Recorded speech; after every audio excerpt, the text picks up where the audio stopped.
for tonight's presentation of the conversation series, Embracing Our Roots. My name is Carolyn Holbrook. I'm the director of More Than a Single Story, one of the 3 organizations that are partnering on this program. Embracing Our Roots came about after Black Table Arts invited a small group of elders to tour their space shortly before they opened last summer. It was an honor to be there that evening and to witness what this young group of young arts leaders is doing in the community, how they're carrying on the work of the ancestors. So in the spirit of Sankofa, Embracing Our Roots encourages us to reach back into the history of the Black literary arts here in Minnesota in order to pass this knowledge along to the new generation of ascending leaders and to share with them issues that we elders and culture bearers have worked through at different times and in various moments in our history.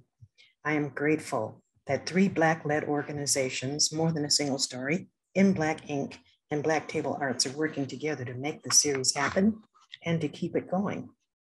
I'm excited that tonight, my dear friend, the Emmy Award-winning actor and vocalist, Mychael Rambo, will be in conversation with Jasmine McBride, an up-and-coming spoken word artist and journalist. Following a brief performance, they will talk about Mychael's celebrated career here in Minnesota and beyond, also about Jasmine's growing career and possibly other things that may come up. But first, I'd like to invite the 3 partner organizations to share what we all do and what's coming up in the next few months. I will start. Again, my name is Carolyn Holbrook. I started More Than a Single Story in 2015. We're a public conversation series where Black, Indigenous, and people of color writers and arts activists discuss issues of importance to us in our own words and in our own voices. Our goal is to add to the work that's being done by many now to empower voices that have long been marginalized and to provide a forum for cross-cultural understanding. We recently published an anthology, We Are Meant to Rise, Voices for Justice from Minneapolis to the World, a powerful collection of reflections, thoughts, and memories about the traumas we endured in 2020, as well as other topics. In this book, 34 BIPOC writers bear witness to the COVID-19 pandemic, the blatant murder of George Floyd by Minneapolis police officers, and the uprisings in Minneapolis that immersed our city into the worldwide demands for justice. I'm also excited to share that this program, Embracing Our Roots, is growing. In addition to the Black community, we're also having these intergenerational conversations in the Asian American community. So we invite you to visit our website or to sign up for our newsletter to keep up with our events. And I think Raquette will speak next and talk about what In Black Ink does. Good evening, Hotep. Thank you, first of all, to Carolyn for her insight, foresight, and just vision in terms of bringing together arts organization to do the work that we need to do at this time. As Carolyn mentioned, In Black Ink, we've actually existed for since 2018. I want to say the last 4 years, but it seems so long, and it is. But prior to that, we actually had pulled together a group of consultants from across the state to look at a statewide initiative at how to actually build the literary community in our state and really give space for the stories of our people to be shared, nurtured, archived, and published. So we are not a publisher, but we're a publishing arts initiative. We have programming throughout the year where we bring together folks from our community to celebrate the word, the written word, the spoken word, and just the stories that we build. So we collect elder stories. We do a ton of stuff. So visit our website. Coming up in the near future, we have this Saturday. No, before this Saturday, it's Thursday. There's a brief event that we're collaborating with some of the folks in our local community. Mississippi Market and Co-op will be hosting a Juneteenth celebration that we are a part of. So it's an hour-long Zoom Thursday evening. I put it in the chat. And then Sunday we'll be out there at the Rondo Plaza with the Rondo Commemorative Plaza, actually, to celebrate Juneteenth. and welcome the community out. And then throughout the year, there's tons of other events. Visit our social media and other forums that we have out there. And again, I'm so happy to be here, especially with our elder brother, T. Mychael, whose energy just brings a lot of joy and lift us up. So thank you. And I'm gonna stop there. Well, Dante Collins is here to represent Black Table Arts, but he's having difficulty with the technology. So we're going to just go right into the program, and hopefully Dante can figure it out later. So I'm just really excited to introduce tonight's speakers. T. Mychael Rambo is a regional Emmy Award-winning actor and vocalist. Whether acting with theaters like the Guthrie, Penumbra, Illusion, 10,000 Things, Minnesota Opera, the Ordway, and numerous other, sorry, I was just checking to make sure I wasn't muted again, and numerous others, or sharing his vocal stylings at local jazz clubs like the Dakota or Crooners, T. Mychael has made an indelible mark on the Twin Cities arts community. Yes, he has. He has shared his performance talents nationally and internationally. Adding to his credits, he has done local and national television commercials, feature films, HBO miniseries, and other television programming. T. Mychael is also an accomplished arts educator, affiliate professor at the University of Minnesota for over 20 years, as well as a highly sought after public speaker and committed community organizer. Welcome, T. Mychael. Jasmine, Jasmine McBride, who is T. Mychael's conversation partner for this evening, is a dynamic and passionate storyteller and an up-and-coming community leader in the Twin Cities. After traveling across the country, consulting educators on education reform and turning to community journalism in the Twin Cities, Jasmine loves to explore social intersections through public engagement, community organizing, and art.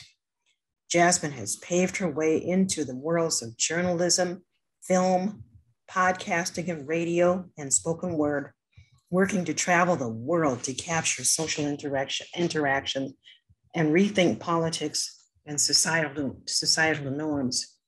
So there is so much more that I could say about T. Mychael Rambo and Jasmine McBride, but I'm going to turn the program over to them now so that they can speak for themselves. Welcome.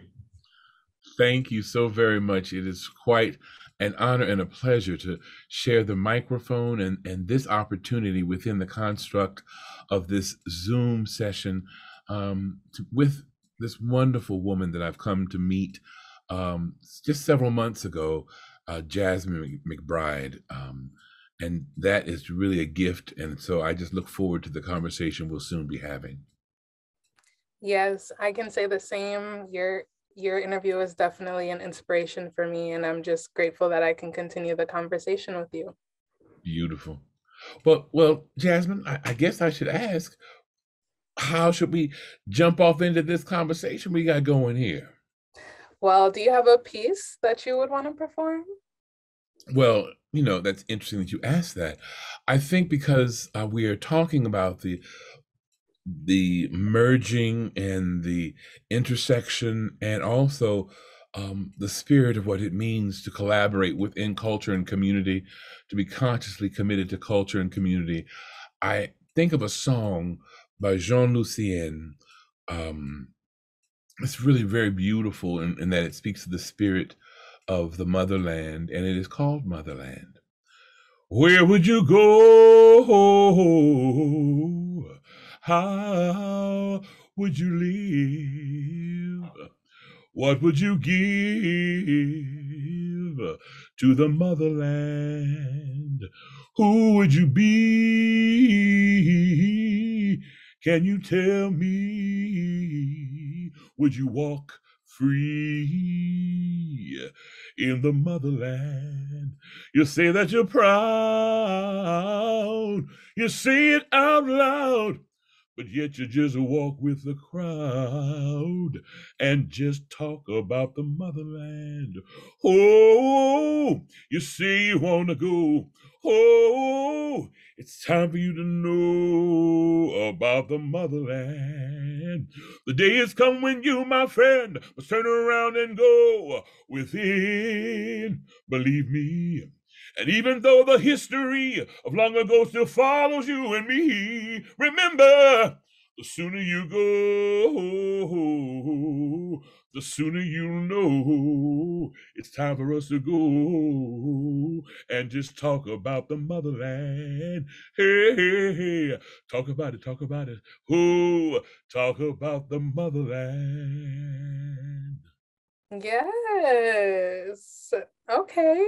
Unfortunately, I can't sing, but I can definitely throw in a little poem for y'all. I love that. Okay. So this little piece that I have is just like a combination of like my poetry with also my stories. It's something that I wrote towards the beginning of the pandemic, and it's just a reflective piece. So, as if life is still, we wait for a signal to walk, and time circles back just to pass us again. Our addictive accumulation and internal curiosities, as answers change and erase themselves in circumstances we're plagued to choose, even when we don't. Time abandoning natural life to uncomfortable bareness breeds mechanical dystopia of recycled conditions into collective existence. I've built a routine to cope, replaying the short films of old presents on my internal projector, reliving the new, until I am reminded that time is a luxury. Time expends the lives of those in desperation to reclaim it, to reclaim borrowed time stripped from the hands of the free at birth, where time, our birthright of elongated space and presence, becomes of an ultimatum. Time doesn't wait for me, though I begged it to tend to my spirit as time pulls it apart. It circles back, and I feel again the compromise of true living in a world that demands the joy of our lives. It's a deep piece, but I love that. I just love the language and the textural context of how the language layers upon itself and really welcomes the listener to hear language that is tied and knitted together that we don't often have the occasion to hear. Time abandoning, internal projections of. I just think that all of the way that you spoke to these thoughts and these beckonings to answer questions was just delightful. Thank you for sharing that. That's beautiful. thank you. You must you know your letter words real good. You get inspired by the people around you. Oh, I love that. That's great. That's great. Well, I know that we had a chance to share some work and talk about the work that we've just shared. But when we first met, you were working on a video project where you came with a cohort of about 6 other people to do an interview about members of the community and their connection to Rondo.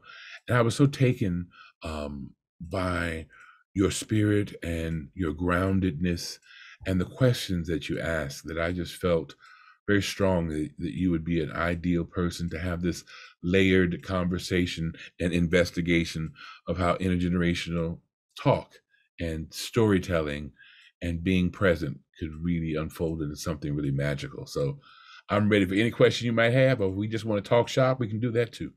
Yeah, honestly, like intergenerational connections are like at the center of my work. I love intersections, exploring intersections, and obviously being like a young woman, I've just experienced firsthand the disconnection between the elders versus the youth, and how that can kind of break support systems, not only within the household, but just within community. And the effects of that are something that need to be at the forefront of conversations, at least I feel. So yeah, when we had did this film, that was actually what drew me to it. It was the fact that we were bringing young people who had passion to amplify story with elders who had passion to share their stories. And the connection there was just very powerful. It's crazy what comes from like amplifying one's voice. And I experienced that firsthand with you, just like looking at you as a person and knowing your discography of all the things you've done and just like who you are as a person, you wouldn't know a lot of the barriers that you've overcome and a lot of, you know, your early life and how that impacted who you are now. And I think those conversations are important, especially for youth who are looking to like navigate life. So yeah, I'm ready however you want to go about it. But I guess like my first thing is just your personal reflection as an elder, and the lessons that you've learned. I think we spoke about that a little bit, like me being curious about like, you know, what was it that got you through those barriers? What was it that helped you overcome some of your fears or even just like doubts that allowed you to break free and recreate this new version of T. Mychael Rambo? Well, you know, when I think about barriers to entry are moments that each of us on this planet, just by virtue of our humanness, encounter. Because I was saying to someone that barriers create faith, that the lack of faith is really just the concept or the construct of what happens when someone has doubt. Because without doubt, you can't enlist faith. You know, there's no reason to try to grasp onto something that can hopefully gain you a sense of purpose and a sense of promise and project you into teleport you into something new. You know, for me, I came to Minnesota many years back, over 33 winters ago, and I came here at a request that I made of my father, but really because my family had come to a point where they really didn't know what next, because their lingering thought was a phone call would be telling them that I was no longer living. I was on the edge and at the intersection of purpose and intention, living in a space where addiction and chemical use and alcoholism and homelessness had left me not the person I was meant or intended to be, but the person that I had become. And coming here on a one-way ticket to a treatment center brought me to Minnesota. And that was my first obstacle. Really, the first obstacle was not knowing that the people who believed in me most had not recognized that I had not believed in myself the way they saw me. And I certainly spent a lot of my years trying to match up to the perceptions and the expectations of others, and trying to gain the approval of family and others. And the funny thing about approval is one can't get it if the other is not willing to give it. And you can spend a lot of time trying to get someone to give you something, but if their intention is not to give it, or if they aren't capable of their capacity or their bandwidth to understand how to make that connection to do so. So for me, I had a lot of self-loathing, a lot of anger, a lot of fear, a lot of doubt, and I had to enlist faith, and I had to enlist something that really I didn't realize I could, and that was the promise of right now, being present, not projecting, not trying to go back. You can never go back and make a new start. You can't, but you can start right now to create and craft a new beginning. Yep. And it's interesting because I feel like as an artist, you probably experienced that like being a people pleaser actually shifts the way that your art ends up coming out. Because I think that I experienced that a lot as a writer. It's like every time I'm writing, I'm like, will people connect to this? Will people relate to this? Instead of like tapping into that, what is my soul saying, and like what is my voice saying, and how do I want to show up in that space, and like making space for yourself to come through without the like embodiment of like other people's judgments or ideas and all that stuff. The haze, you know, it's funny to talk about. When I say haze, I just laugh because, you know, sometimes you can hear yourself speaking. I often say to students when I teach at the University of Minnesota, or to acting students or others, if you are the lone voice in the room, maybe it's time for you to start listening. You know, and I was listening to myself while talking, and I realized that for any listener, I shared something that may not have made sense, because I realized afterwards, I said, hold a second, that doesn't make sense. I said, you know, I referenced the fact that, you know, you can't go back and make a new start. but you can start right now and create a new ending. And that was my intent to say that, because the new ending is something that we can really craft by really setting intention, by setting a practice and claiming principles that will allow you to start in this moment. You know, being present in the present is a present, you know, and so that's the greatest gift that I learned, not to mention the one that my grandfather gave me as a small child. I think it was probably maybe second grade. So what's that, probably seven. He told me, son, I'm gonna tell you something. The 10 most important words, 2-letter words in the human language, English language, are, if it is to be, it is up to me. And I'll never forget that. I remember as a 7, 8-year-old, he'd say, what is it? I said, Grandpa, Papa, we called him Papa. Papa, if it is to be, it is up to me. He said, that's right, son. Don't forget that. And don't forget this either, that you were born with 2 degrees, one in accounting and one in humanities. So you should have no problem getting a 3rd degree, because you are accountable for yourself and your behavior and how you move through the world. And as a human being, you are responsible for taking care and being humble, not thinking less of yourself, but thinking of yourself less, and to be a human who cares about, with compassion, others. So those are some lessons that have helped me move through some of the barriers that I've experienced, because they've been many. But you know, the greatest gift about a barrier is that there's an other side, and the other side gives you even more possibility.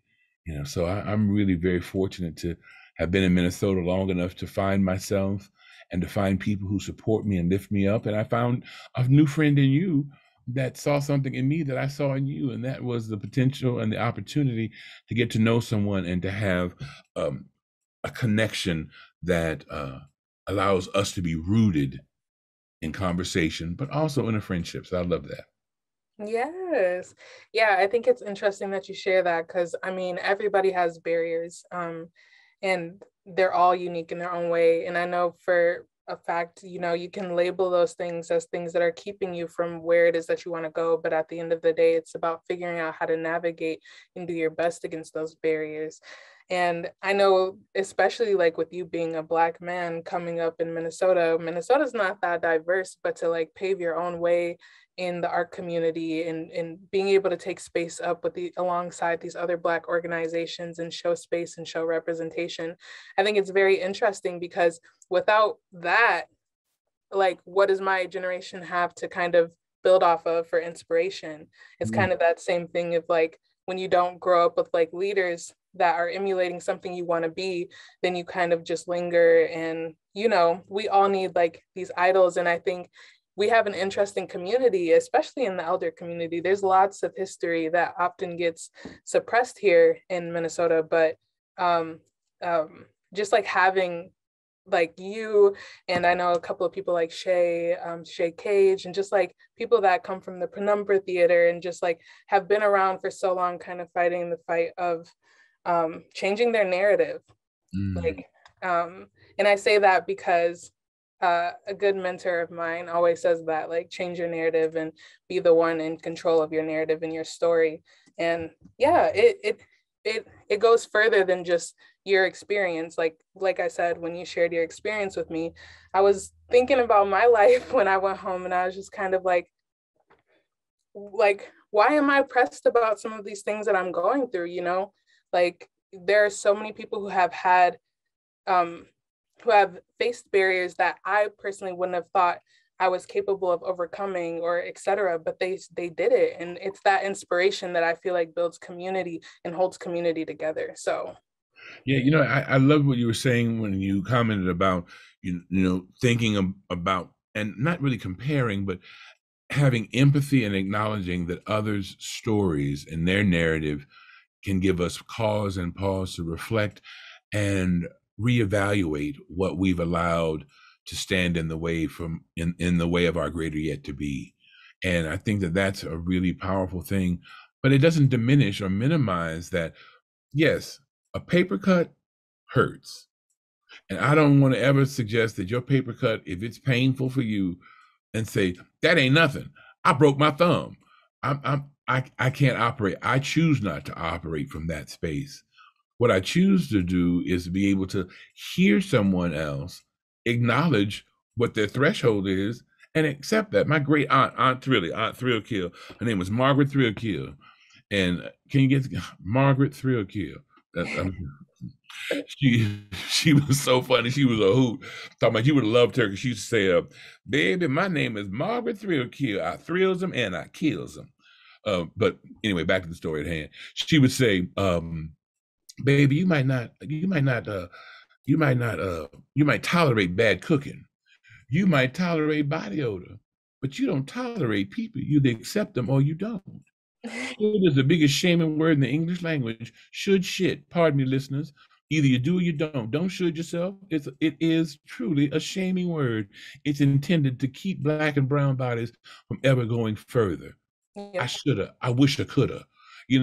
So I laugh about her and think about the stories that she would tell, and it makes me think about what we were just talking about, the significance of pushing past those obstacles, or not recognizing that others who have challenges, it's not for us to pass judgment on whose is worse or who's blacker than thou or who's brighter. It's really about embracing the wholeness of our community. We are not monolithic, and to that end, we have to remember that we come from all points of entry. Yep. And that's what makes us so beautiful, And on that note, like within your career and just, reflecting back, where's that embracement falling for you? Like, how are your feelings now around just like what you've been doing in community, etc.? I think like as young people, we kind of have this pressure of feeling like we have to rush through the race, or we have to kind of make things happen a lot quicker. And I think I'm curious, as an elder, how do you feel about your career? Do you feel fulfilled? Do you feel like you're slowing down? Do you still have that hunger? I think, I guess the center of what I'm asking is just like, how has that journey unfolded for you? Yeah, I appreciate that question about where do I see myself right now in the moment, and how do I feel about the trajectory of my life, my career, my artistry, my investment in self and community. I feel amazingly blessed and gifted and fortunate and grateful. I recognize that in many ways, I have my background was in my degrees from the University of Texas when I attended college in Austin before I moved here, were in marketing and finance. And one of the principles of finance and investment is a diverse portfolio, having different forms of investments to increase the stability and the range of progress in one's portfolio and their return on that investment. And as an artist and as a person, I've realized that what has kept me flowing, going, and knowing that I can achieve greater things is constantly changing up. Every so often going a different way to work, even though it might take me longer. Just the slightest changes in how you prepare something. What comes first? When I occasionally go for a walk, like around Lake Como, I don't always go in the same direction. I go the other way around the lake sometimes. All those things invite me to take a glance, a gander, and grasp the different varieties of encounters and relationships that I come in contact with along the way. So for me, I started off working in Minnesota after I left Dorothy Day and Mary Hall and a host of other moments experiencing homelessness. I was in a floral shop for a while. I was at a yogurt shop.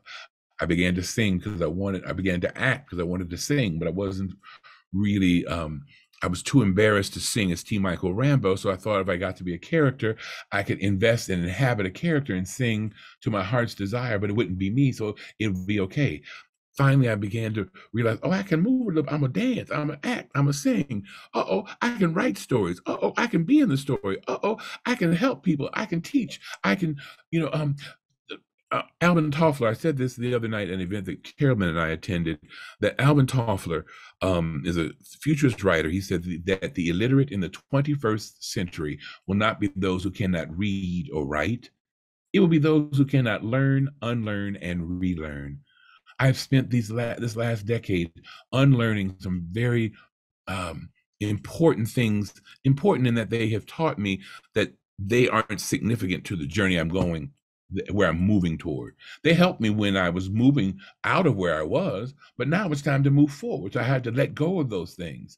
You know, if you're a biblical scholar or just read it or have heard a couple of movies, we must let go of childish things. Those things don't serve me anymore. But I have to move over to opening up, learning new things and relearning things that I may have forgotten. So all that boils into the whole idea of taking taking charge of not only your own life, but recognizing that if you want to stay vital and with vitality and with purpose, you have to plan prayerfully. You have to practice patiently. You have to do all these things so that you can recalibrate your mind. You know, that's why they say for people who get over 60, like I am or older, you know, do crossword puzzles, do things that get your mind to think in different ways. So we as people, particularly Black and brown bodies and indigenous and others who have been marginalized, we of the global majority have to take and reclaim our space by investing in different ways of looking at ourselves, being ourselves, and aiding in the process of allowing others to be their best selves.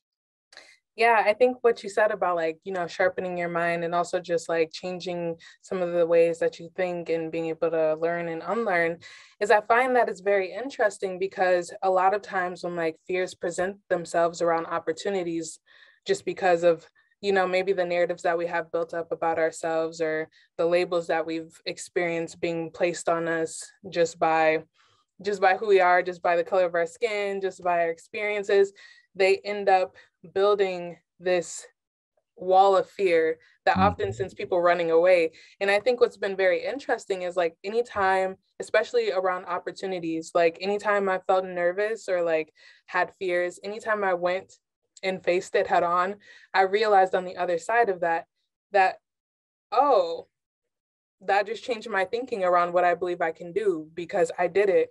And then it builds on one another. And it's so interesting because like I'll have peers come to me and they'll ask me like, well, how did you do this? How did you do that? I couldn't because I'd be nervous or I'd be scared. And it's like, yeah, I feel all of those feelings, but it's about like being curious about what's on the opposite side of that and just finding out. And I think it's kind of that same thing. I think through that process of like facing some of my own self-projected fears, I've realized that there's not much to be scared about. It's like all in your head and it's projecting itself just through your own life experience, and that always changes. And I think I've been trying to be more intentional about like what you said, which is like responding in the present moment versus continuing the cycle based off of past events or, you know, the things that kind of hold people back. So Yeah. I think that what you were saying about self-perpetuating ideas of pessimism and what you can't do or what is an obstacle for oneself. We have self-fulfilling prophecies, and I think that what we say we manifest sometimes. And those thoughts are, you know, if you want good things in there, and if you want good things in here, put good things in there. You know, so it's our job to really fuel and fill our spirits with the information we need to fortify it and to lock it in to a space of knowing and understanding. So I really appreciate what you were saying when you talked about your own interest in trying to push past that and how others look to you. You know, I often say when I teach elementary school, I talk about ancestry, about being an ancestor, and the importance of recognizing that in this moment, Jasmine McBride, you are an ancestor. You don't have to wait to become an ancestor. We live in the moment in our ancestral path, because someone will look back and say, my auntie, my aunt, my mama, my nana, whoever was on that Zoom call, and she was talking about this, and then she went ahead and wrote that 7th book and got that Pulitzer. And it started when they were having those conversations with embracing your own story, that single story. And when she was there with Black Table Arts, and so there with the Black Ink, and they were all together, every moment that we live in the now, we are creating what that ancestral future will be for those who will look back on us and remember. And we have to, not take that for granted. That's why I have to make good choices. That's why I recognize that as an actor and as a person who interacts with people a lot, it don't pay to be ugly. God don't like ugly. Don't pay to be ugly, because because the same person you being nasty to is the next person who's sitting behind that door you trying to get through. Yep. And it's really important we realize the interconnectivity and the interrelationship of humankind. Yes. When you say the interconnectivity, it's like at the end of the day, I feel like humans as an entire, especially the Black community, I feel like we're all looking for our own ways. We're all looking for our own pieces of freedom, like whatever that is. Like I've realized that through my work. Like the reason why I write is because when I was young and I didn't necessarily have the voice to speak, that was my way of speaking. It was me chasing those little pieces of freedom. And I feel like at the end of the day, that just goes across the line for humans as a whole. Like we're all looking for peace. We're all looking for freedom. We're all looking for these things. We just go about it in different ways. And that looks different for different folks. And especially in the Black community with art, like historically, we've seen time and time again that like we use art to liberate ourselves. We use stories to liberate ourselves. It's just something that's intrinsic to us as a culture, as people. And I think it's very interesting because the narrative is beginning to shift around like what Blackness looks like. We're beginning to see, because of the internet and just being exposed to so many different facets of life, that there are so many different variations of what Blackness looks like. And how they intersect is just through, like what you said, the human nature, the journey, our personal experiences. We all impact one another, whether we think we do or not. Like it's really crazy. And I think what I've been really trying to navigate, especially like as a Black woman, is I grew up within the narrative of you got to work twice as hard, you got to do this, burn yourself out, you got to be independent, like all of these things. And I'm beginning to challenge those theories and just see, do I really have to though? Like, do I really have to? Do I have to monetize every passion that I have? No. That's right. I know. Like, do I have to prove to people, do I have to prove to a world that's time and time again suppressed us as valuable, that I'm valuable? And it's a constant challenge. And I think at the end of the day, kind of what you said is just like understanding that we are all connected in a certain way that if we can see it, it allows us to feel a little bit less lonely and a little bit more supported and in community, whether we're physically there or not. So yeah. I just think that was so spot on. Just think about where we are in the full scheme of things. If you can see it, you can be it. Earlier you were talking about freedom, and you were talking about what does that look like for so many. You would, and the remarks you just made about where others sit in that intersectionality of humankind, and when we think about how we see each other and what we can do and be for each other in our communities. Freedom looks like a sweet potato pie. Freedom smells like sage and musk, fragrance, and there's all these different things that freedom, and we have to deconstruct the whole concept of what others need from us for them to see us in our full authentic selves. The fact that we spend so much time trying to get others to receive us when our presence is enough. Yep. And that's a hard one to learn, and it's one I'm still learning. You know, I talk about, we all talk about New Year's resolutions, and I don't take resolutions, but I do set mantras and affirmations for a year. Several years back, just in 2019, my mantra for 2019 is that I will not defend myself. I don't have to defend what I say, what I believe, what I think. You know, I don't have to qualify it. And that was a real hard, I had to constantly remind myself, you know, because we expend so much energy doing things like this. I know what I'm about to read for you is something that may not really appeal to you, but Yeah. I'm going to read something for you, period. You know, Yeah. when someone says, you look nice today, I'm not going to say, but you know, I do have a tear underneath this left arm of this shirt and I got it from Target. I'm not doing that. Yep. You know, I have to give myself permission to realize I'm enough. And I don't have to, as Marianne Williamson says, you know, I don't have to dim my light. I have to allow my light to shine to help others see the possibility of their light shining bright as well, you know, to amplify that. And so I was in East Africa. I've traveled to Africa frequently over the course of my last 30 years here in Minnesota. I work with a nonprofit called Arm in Arm in Africa, and I teach in Tanzania and in South Africa and West Africa and places of that sort. And I encountered an African woman in Tanzania. She was just so radiant, and her gele and her skin was drenched like greased cinnamon sticks. She was just beautiful, you know, just glorious. And I said, "You are so beautiful." And she said to me, with her chin tilted up, her shoulders rolled back, "Thank you for noticing." And I just thought to myself, because of our Western aesthetic, when she said to me after I said that she was beautiful, she said, "Thank you for noticing." I was like, what? Yep. Thank you for noticing. Right. You know, she's so, you know, like in our head, our construct says, that's conceited. What do you mean, thank you for noticing? What are you talking about?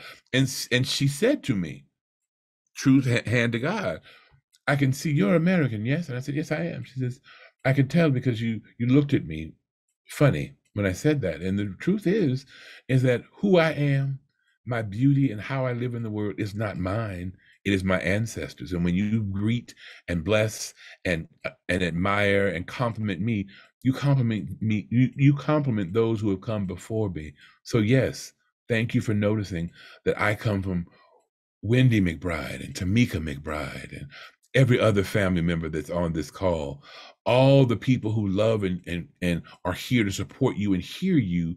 That's who you acknowledge, and you say, thank you. Thank you for noticing. This is the richness of who I am. I think of, you know, of Nia, you know, Carolyn's granddaughter, who's here helping us with the technology. You know, if someone would say, "You are so smart," yes, thank you for noticing. Yep. Yeah, Yep. because they poured that into me. That's how I came to be who I am. And so that I just shared that because I just think about how we've lost some of the understanding of the principles of our Blackness and our rootedness and our goodness and our richness and our true blessings that come upon us from not us, but from the fact that we are imbued with a greatness that is already in us. Yep. Yep. Already there. As Yep. actors, I tell my students all the time, you don't have to muster up and act happy. Yep. You know happy. You've been happy. You are happy. You don't have to figure out how to be sad.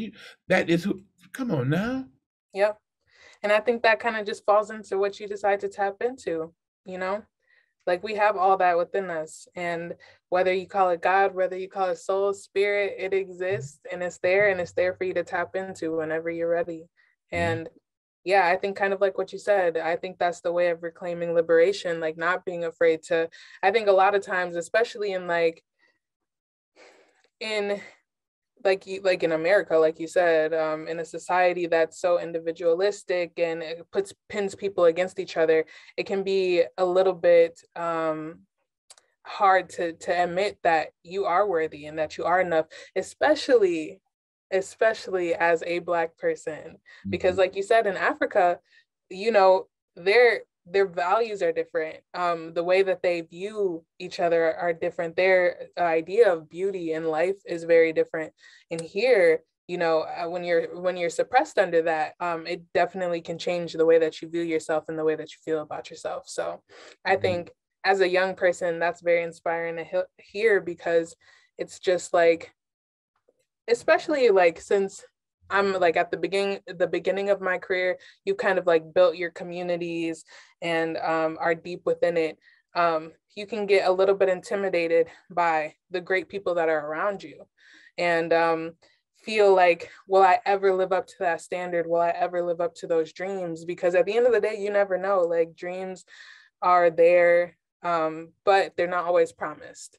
And yeah, it can be tough. I think at the end of the day, you know, you've really developed self-love when you're able to fall flat on your face and still love yourself and still tell yourself that you're enough and that you're worthy and that you're capable. So Yeah. You know, I think about, I was just at an event at Minnehaha Fall Park, and there was this just absolutely adorable 16-month little girl, and she was tippy-toeing across the pavement with her diaper bottom and her little thighs that just rubbed together. She was trying to keep her balance, and I saw her teetering and tottering away, and every time she fell, she got up. She fell. I mean, and she would rise back up with so much delight and so much wonder, as if to say, that was nothing. I get to get up. I can get up every time I fall. I'm moving somewhere. I'm going somewhere. I'm becoming, you know, and I think about the tenacity, the resilience, the beauty of children who have not learned fear of falling. yep. Fear of losing out or missing something, the fear that comes from a world that has constantly bombarded us with everything from self-loathing and internalized oppression to everything from thinking that we just don't matter enough to someone else. You know, I think about the children who in Uvalde, who we lost to someone whose heinous and horrible madness took the lives of so many. It makes me think about how much sickness and trauma and anger and despair lives in the world. Yet we have children who bounce back. We have Yep. children whose lives will never be the same. But we Yep. still have the responsibility of looking out and taking care of our babies and making them feel safe so that they can fall and keep getting back up. And we have to remember that we can do the same thing, that we Yep. must do the same thing. Yeah, I think it's interesting. I don't know who's. Yeah, I think someone's mic is open, but that's okay. I'm sure someone will close that off for us. Neil, Yeah, that. I think it's interesting because, you know, there's a point in time when I felt myself getting consumed with kind of just like the darkness of the world. I mean, you go on the news, there's more negative stories than there are positive. You know, the highlights are typically negative, and that really can impact the way that you think. But at the end of the day, it's like, whether you choose to get up again or not, like, inevitably we're all gonna die. Right. And I think, especially at my age, I mean, the older I get, I start to realize how short life actually is. Truly. And I think even more so, it's important to be intentional about that simple fact that time is the biggest value. I think, like, in American society, they try to tell us that money should be the top value, but I think time should be the top value. Obviously, you need money to survive and stuff, but like, time is the thing that allows you to explore and use your life in the way that you want to. And I think that's kind of been like, in reflection of that, of like the little girl falling and then getting back up. It's like, I can lay here for the rest of my life, or I can get up and try and make something different of it, no matter how many times it takes. And life has an interesting way of beating the crap out of you sometimes, but I think, like you said, it just falls back to the level of the strength of your faith. And only you can feel that, and only you can pour into that. Yeah. You know, I know that we're going to be opening it up for questions, and Carolyn's going to take us to the next phase. But in closing, I wanted to just, in closing for my remarks, I'm going to turn it back over to you before we go to questions. But I do want to just let those listeners who are with us know that while I talked about if it is to be, it is up to me, and I talked about all the different things that we have to do and we have to get back up, we can't do it without others. Yep. If it is to be, it is up to me. But me is a doorway, it's a passageway to opportunities and possibility and harmony and hope. My great grandmother used to say, "Heaven hope us," and we used to laugh at her. And then she finally told us that if you can't, you got to have hope. If your help is ever going to come, hope is an important thing. We have this trauma culture that we're living in right now, and so often we talk about trauma, but if we don't have joy, we can't know trauma. We have to understand that the converse reality is joy. Time and money are constructs, and we can deconstruct them and we can apply them in ways that make us better people, that make our community stronger, and make our world a better place. And so that's my closing thoughts before we go into questions.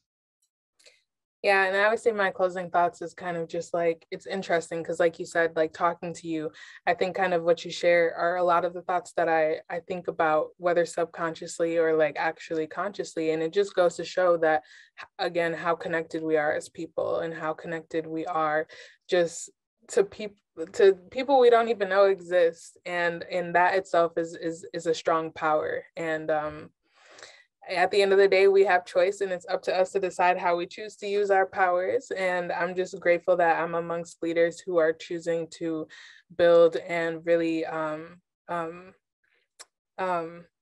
know, like you said, make ancestors proud. Like, I think I tend to think about my ancestors a lot and think about like some of the things that, you know, when you read the books of racism and slavery and just like witnessing in your everyday life, and you see how how persistent and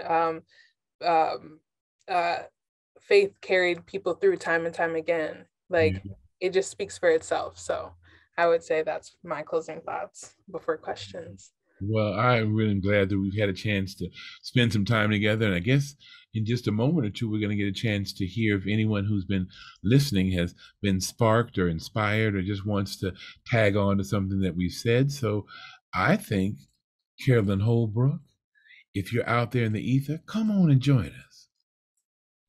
Oh my goodness. T. Mychael, Rambo, Jasmine, McBride.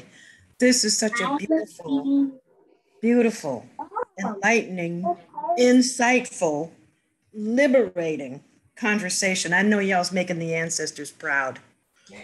So I just now, you know, if there are any questions in the audience, you have a couple of choices. You can turn on your camera and unmute yourself and ask it, or you can put your question in the chat for T. Mychael, Rambo, and or Jasmine McBride.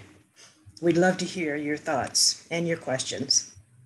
I'm going to put you on the spot if I can, Carolyn, and I'd like to ask if there's anything that stuck out for you, and maybe your response might empower someone else to speak out too. So was there anything that Jasmine might have said, or I can't imagine there wasn't something that Jasmine said, because she's such an incredible, articulate person. If there's anything that stood out for you. Really loved you, both of you, talking about being present in the present, about how we don't have to prove ourselves all the time, that we stand up and say, yeah, this is me, you know, and not apologizing before making a comment or reading a poem or whatever it is, and just being, hey, you know what? And this is me. I love that. It just really makes me excited to hear both of you talk like that. And Jasmine, to be such a young person, you are so wise and insightful. Mm-hmm. And I can see why T. Mychael Rambo wanted to talk with you publicly. This is just such a beautiful conversation. I have to say, Jasmine, if you didn't know, it's so funny. It's not funny at all, actually. But Carolyn said, "Well, who would you like to have a conversation with?" We were going back and forth and back and forth. We were talking about all this and that and the third. And I said, "I know who. I had this amazing young woman who came to my home and asked me these questions, and Carolyn kind of, I didn't see her face when we were talking by phone, but I could hear in her voice this, like, oh. And then when I explained a little bit more, I could see her head doing this, and she's, yes, she sounds perfect. She's going to be amazing. And I said, yes, indeed, she will be. And she started vibing on the feelings that I had about, our age differences or our generational intersections and all those things. And she said, I got it. I'm gonna call her right now. And here we are talking, and looks like Raquette has come on with her camera, so she might be wanting to say something. Well, wait, I need to correct you for a second before Raquette comes on. Okay. I did not think, No, it was. I knew that whoever you wanted to be in public conversation with would be awesome. I knew that. Thank you. I appreciate that. And my head tip wasn't like a, it was more like, it wasn't a, it was like a, okay. I feel like this interview was like a sign from God, because over the pandemic, I've just like been reevaluating like what I want to do and just like how I've been prioritizing my time. And like, I'm in the process of creating a podcast that's centered specifically around this, just like intersections, like generationally, racially, all of those things, because I feel like, yeah, like we've been talking about, we're more similar than we think. And a lot of the divides that we place upon ourselves are just all in our heads and our narratives that we've been imposed on, rather than actually feel genuine within our own thinking or unique thinking. So I definitely feel like this is like a time of affirmation for me. So I'm super grateful for it. Sister Raquette has something to say. When don't I have something to say? No. I just wanted to say the intergenerational conversation is just, it warms my heart. I am a person who grew up with my grandmother. I always used to tell my mom, it became a tease later on, but earlier on, it was my grandmother's my first mom. And so that conversation with someone who is of this generation in terms of technology and all of the stuff that sometimes we scratch our heads and we're like, I don't know what's going on here. And you guys kind of interpret. I think those are just such a great bond. I love listening to the two of you talk. And it was so amazing how it was almost like you can finish each other's sentence in terms of the thought that was traveling, the synergy that was happening. I think just all the gems that you dropped, T. Mychael, it was just one after the other. And I mean, I was like, okay, thumbs up, snap, snap, snap, clap, clap. It was just all these things, these different ways that I was rejoicing over here. And so I really, really appreciate just the wisdom and the deep knowing and unapologetic in terms of that deep knowing, which allows us to help uplift our, each other when we're not feeling as clear and stable and strong. So I saw that in the conversation floating back and forth, and I felt that. So I just wanted to say thank you guys, because this has been one of my favorites in terms of listening. And I love that you started with song and you started with poetry, Jasmine. There's comments in the chat. Robin Grant said, just inspired to see there are people out here that are spreading knowledge and coming together for the greater good. Awesome. You are all amazing. You all are amazing. And Nia dittoed that, truly. And Miata said, I appreciate the confirmation and affirmation that I am enough. And Robin Grant responded by saying, yes, I am enough. Always will remember. Yes. Yes. You have Victoria with her hand up, I think. I think her hand is up. Is Victoria? Hi, I'm here, and I'm also here in person with a little one. Good. Hi. I was a little late to it, but I caught a majority of it. And I appreciate the sentiment of even the collaboration. I think sometimes a lot of often in our society, we are told that our opinions from our discernment is not truth. And that discernment has always been passed on us. Like there is a reason for things to happen. And hearing both the dialogue is there's validation in both lenses, and there's validation in how it comes together. You know, it reminds me of a gumbo where we don't always know why we're eating the gumbo, but we know it's the vitality for why we were able to sustain, right? And everyone's gumbo is different, but everyone swears by their gumbo, right? And there are people who can do gumbo by recipe, and there are people who do it by spirit. And that same discernment is there. And hearing you both talk, it's like some people do it from recipe, some people do it from spirit, and some people do it from a combination of like, I learned something that works for me. It's like, well, my parents grew up with meat and now I'm no longer a meat eater, but I still want that gumbo, right? So I still know the technique for making that roux. I still know like those things, but I'm going to add my new approach to it. And it's beautiful and it's insightful. And I think too, in this place where there's a lot of smog going on, we don't realize how much we're consuming the smog, right? It's the lens that we all exist in without realizing, until you go out to a higher elevation, you're like, oh, I thought this was normal. And Mychael and Jasmine, I've been hearing this often of like, everything happens for a reason. And you guys talking made me also realize that not everything happens for a reason, right? Some things happen and they're good, and some things happen and they're not good, and they're not purposeful, and it doesn't add anything. If anything, it divides from our lives.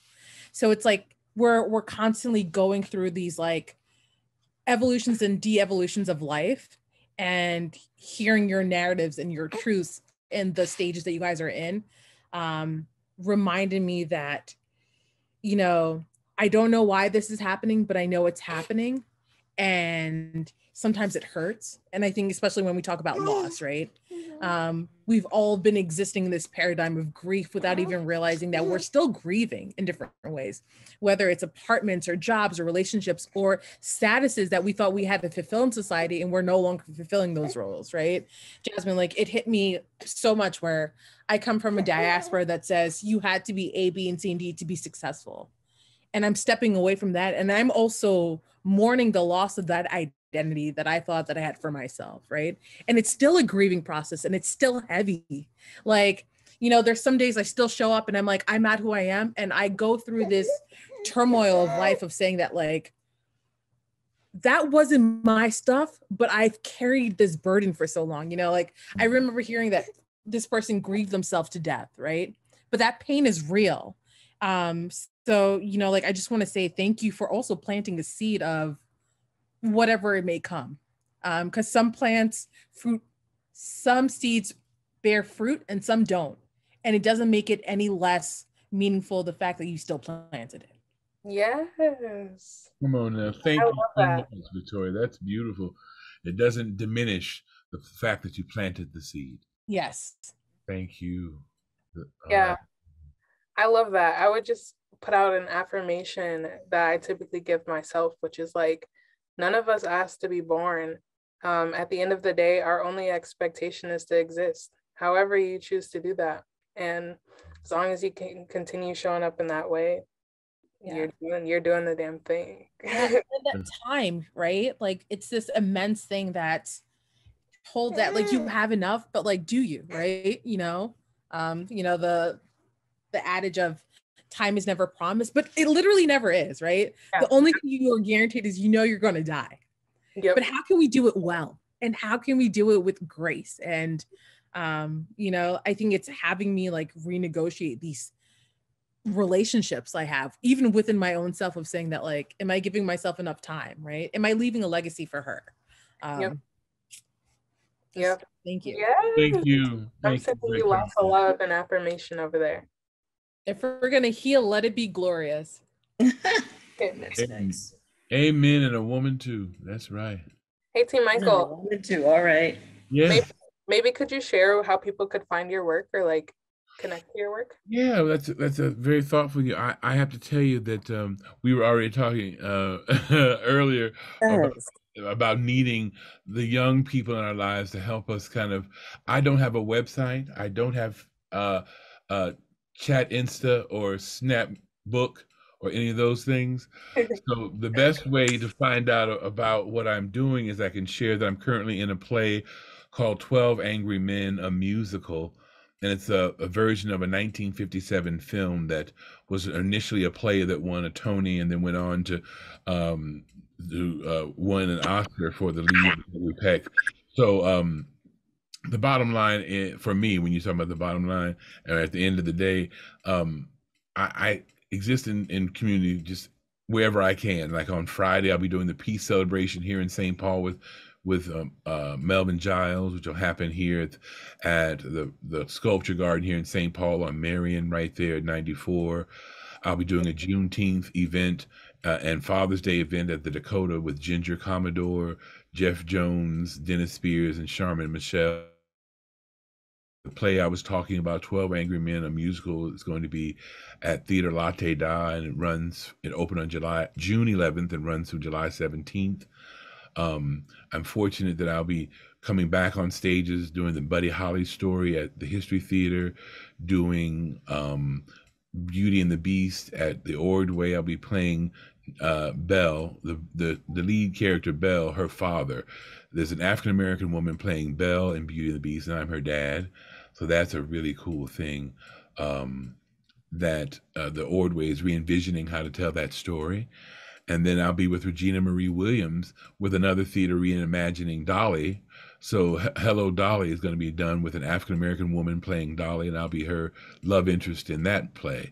So there's a lot of stuff happening where theater and artists are responding in different ways to how they see how we as people of the global majority and people in Black and brown bodies, how we can inhabit work that traditionally has not been work that we are initially invited to participate in.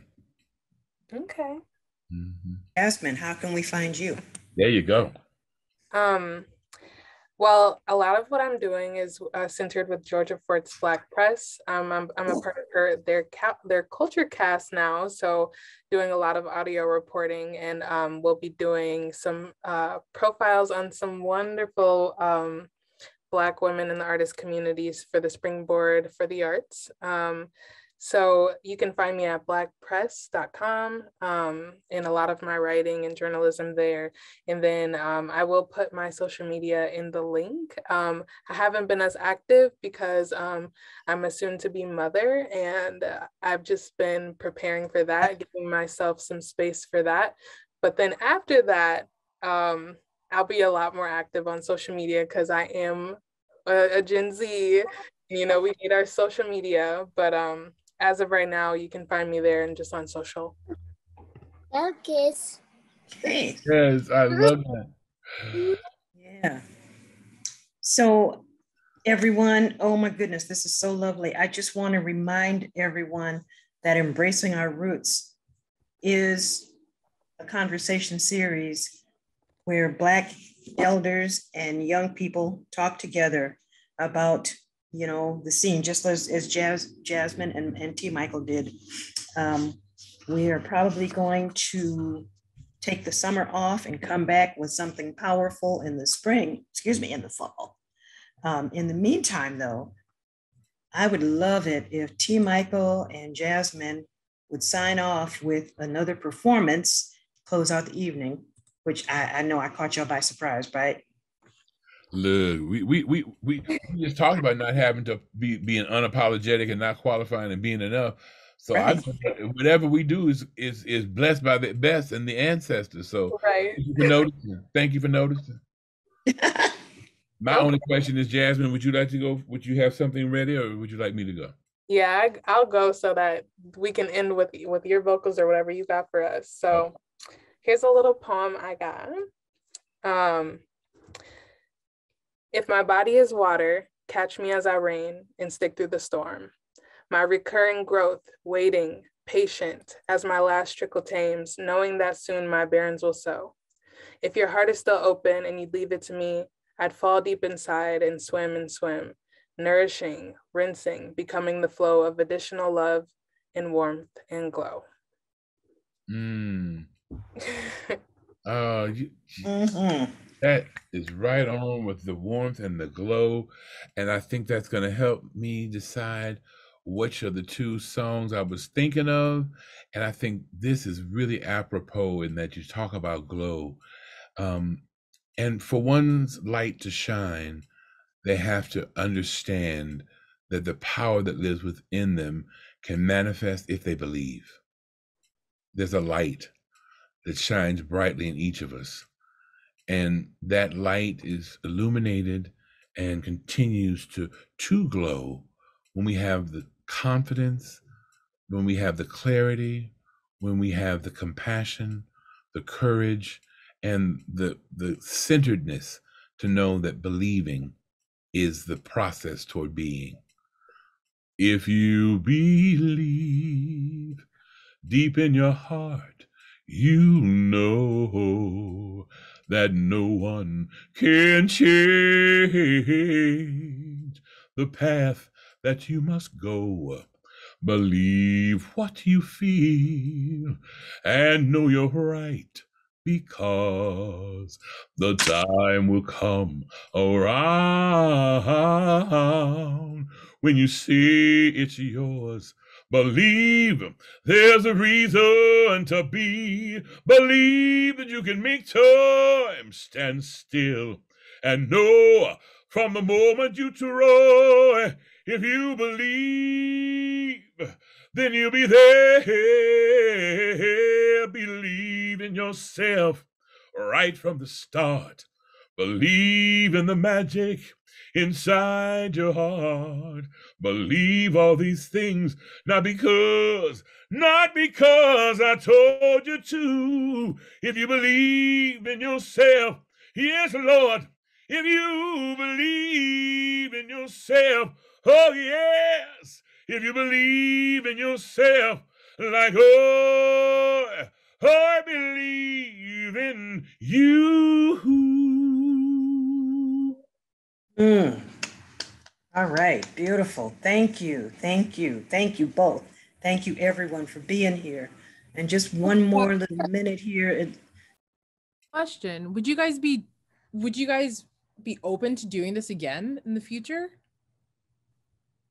Heck yeah. Oh, you talking about this conversation? Oh, Yeah. I would talk to Jasmine with graham crackers and peanut butter. Sure enough.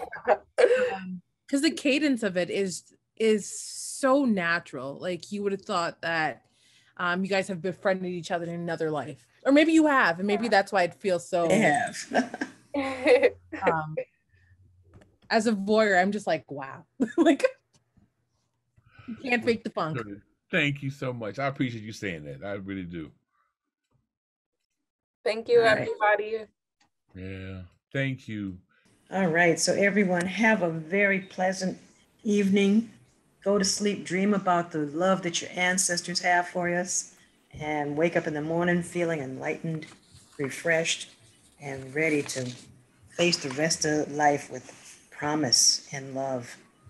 And I ask everyone who's listening and participating in this conversation that you go out this weekend and not make Juneteenth about barbecue and warm summer days, but make it about doing something that can change, transform the life of a child or our community. Remember our dads. Yeah. It's also Sunday. Yeah. Will do. All right. All right. Thank you, Bye, everyone. guys. All right. Good night, everyone. Right. Good night.